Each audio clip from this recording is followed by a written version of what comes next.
Reka duhere ku makuru ajyanye n'uburezi aho abanyeshuri bitabiriye gutangira ishuri ku munsi wa mbere w'igihembwe cya kabiri bavuga ko kugerera ku ishuri ku gihe bibarinda guhuzagurika mu masomo igihe basanze abandi hari ibyo bize bo badahari. Reka tubibaze Christine Ndacyayisenga.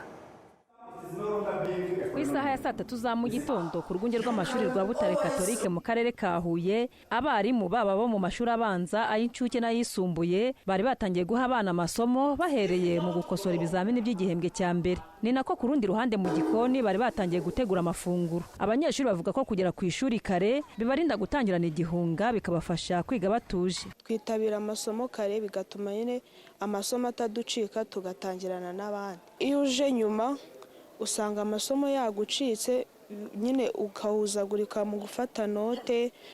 Abayobozi b'ibigo by'amashuri bavuga ko mu gihe abanyeshuri bari mu biruhuko bo basigara bategura igihembwe kindi bakora ibirimo n'amasuku. Kugira ngo n'iby'ibanze bigenderwaho kugira ngo imyiteguro bigaragara neza twarabikoze. Twatangiye gucya amasuku twarayakoze tuyakora mbere y'igihe, ntabwo tuyakora wa munsi bitangira. Kino none dufite ibyo kurya muri stoke y'ishuri ku buryo dutekera abana nta kibazo, ku buryo abana bafite umutekano wose ushingiye mu myigire yabo umunsi nta kibazo. Numva rero twariteguye bihagije, n'abarimu kandi barahari bose bari ku masomo bo yatangiye. Ikintu cya mbere twitegura ko abanyeshuri bazaza haba mu mirire ndetse no muri teaching learning.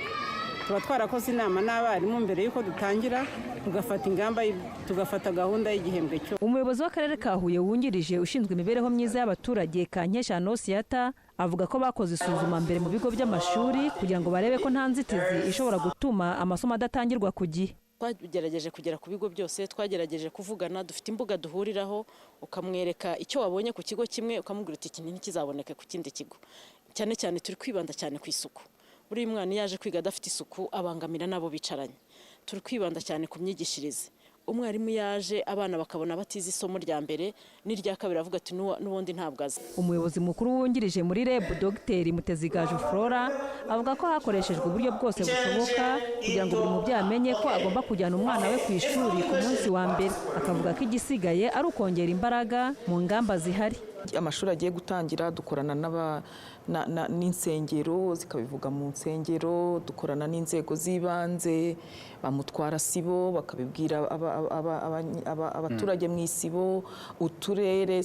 Hari uburyo bwinshi dukoresha ku buryo rwose buri mubyeyi yakagombye kuba bizi. Igisigaye ni ugushyiramo imbaraga cyane cyane kugira ngo tubumvishe noneho ni impamvu ki utagomba gusibya umwana ku munsi wa mbere, cyangwa se ni impamvu ki umwana agomba no kudasiba.